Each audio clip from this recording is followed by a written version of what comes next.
What's up everyone and welcome. In this episode we're going to talk about money-stealing Trojans, specifically one that has been found to be infecting 10 million Android users. Oh, drat these computers. They're so naughty and so complex. I could pinch them.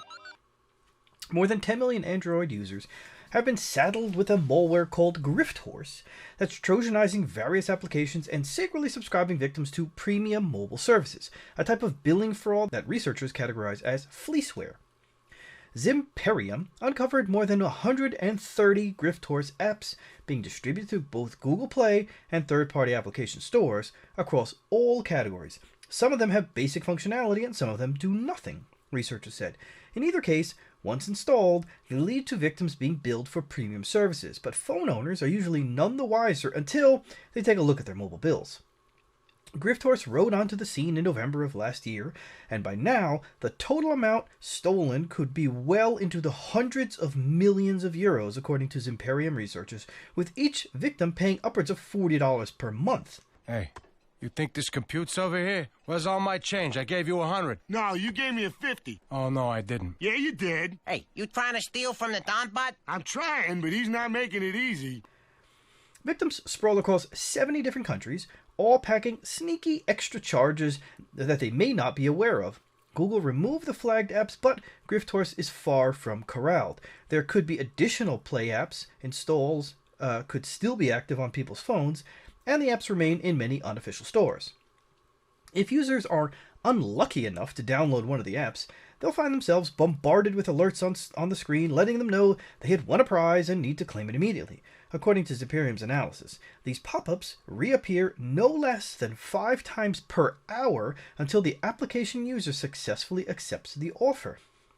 This is where it gets sneaky. Upon accepting the invitation for the prize, the malware serves victims selective pages based on the geolocation of their IP addresses, using the local language and targeted verbiage. Those pages are also dynamically generated to avoid the blacklisting of strings by security solutions.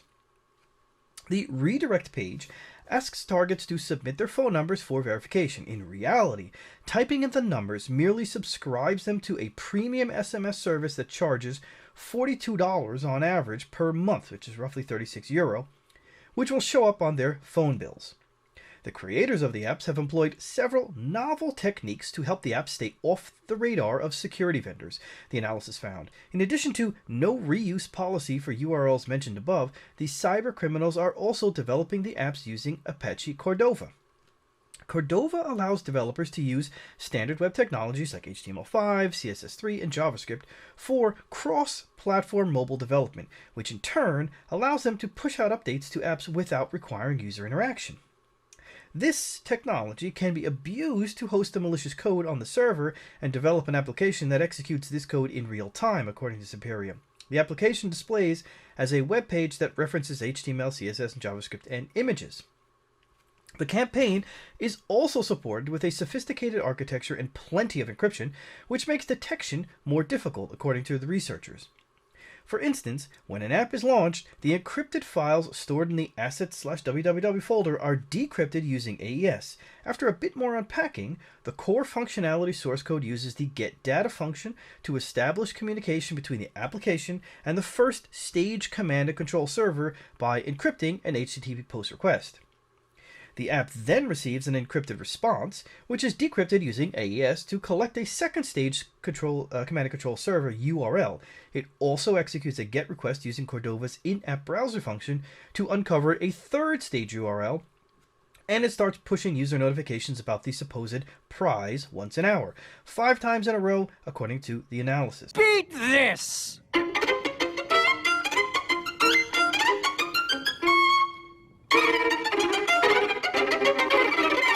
Well, we're boned. The second stage command and control server domain is always the same, irrespective of the application or the geolocation of the victim, researchers explain. The third stage URL displays the final page, asking for the victim's phone number and subscribes to several paid services and premium subscriptions. JavaScript code embedded in the page is responsible for the malicious behavior of the application, researchers added. The interaction between the web page and the in-app functions is facilitated by the JavaScript interface, which allows JavaScript code inside a web view to trigger actions in the native application level code. This can include the collection of data about the device, including IMEI and IMSI, among others. GriftHorse is not the only malware that looks to defraud victims via Trojanized apps. The well-documented Joker malware, for example, has been circulating since 2017, disguising itself within hundreds of common, legitimate apps like camera apps, games messengers, photo editors, translators, and wallpapers. Once installed, Joker silently simulates clicks and intercepts SMS messages to, you guessed it, subscribe victims to unwanted paid premium services controlled by the attackers. The apps also steal SMS messages, contact lists, and device information. GriftHorse takes a slightly different approach than Joker, but Zimperium warned that it's just as virulent. The threat actors have exerted substantial effort to maximize their presence in the Android ecosystem through a large number of applications, developer accounts, and domains. They said the GriftHorse campaign is one of the most widespread campaigns the Z-Labs threats research team has witnessed in 2021. The cybercriminal group behind the GriftHorse campaign has built a stable cash flow of illicit funds from these victims, generating millions in recurring revenue each month, with the total amount stolen potentially well into the hundreds of millions. For the first time in my life, I feel like I've stolen enough. Bender, snap out of it. I love stealing. I love taking things. Now, the article on ThreatPost lists 137 total apps affected with GriftHorse. These are not all scam-sounding apps.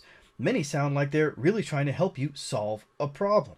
Apps like 100% Project for mobile phone, or 3D camera to plan, amazing video editor, AR phone booster, battery saver, bag X-ray, 100% scanner, bus Metrolis 2021, call blocker, spam call blocker, call record pro, call recorder iCal, caller ID and spam blocker, caller ID, call help, second phone number, chat translator, all messengers, fitness point, fitness trainer, daily horoscope, geospot, GPS location tracker. So as you can see by a lot of these names, it's really, the apps sound like they're trying to help you solve a problem, like you want to block spam calls, boosting your battery, all of those things. So what did we learn?